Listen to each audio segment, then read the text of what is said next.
Sikra cancut kumrekut ngembat wateng ngraposo mungso sangkep jojo gantaran bahu sayekti dengolena prabdeng lampu sira madyaning palugon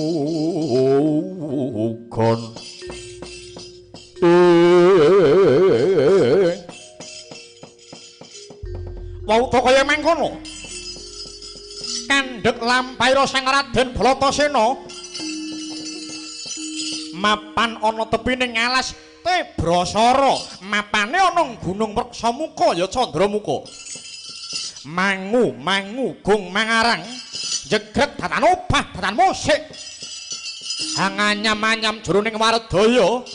marganing kasembadan ngupadi kayu gung susu ing angin Gunung Candramuka wis kondhang dadi papan ingkang gawat ingkang wingit kepati nadyan wanci bedhug tengange sang Bagaskara ya sang Pratangga mati manjering angkasa parandene sunaritan kuwon rabas selo selaning gegodhongan labet roning kekayon ngrembuyung temah dadya kawontenan peteng dedet lelimengan sakjroning wana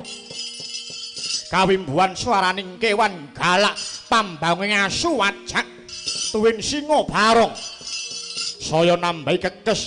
temah miris kang samya ngulat nanging dupi sang Bima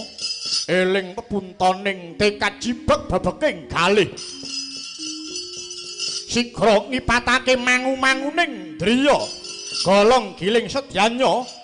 wis maligi sesanti rahayu teteken tekun mesti bakal ketekan sedyane kaya temangkono wijiling pangandika sang Bratasena wah gegaranku kautaman tekenku legawaning tias kasembatane ora bakal cibdra sigra cancut taliwonda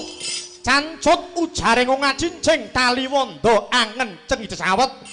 tali bandange denulur seblak sampur tanjak warangka han jejak bantala wis saka tepining Gunung Wreksamuka ya Candramuka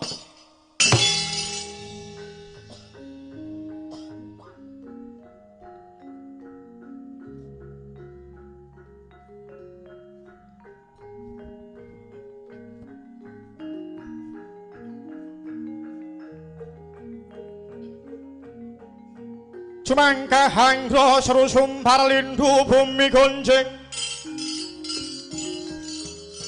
ong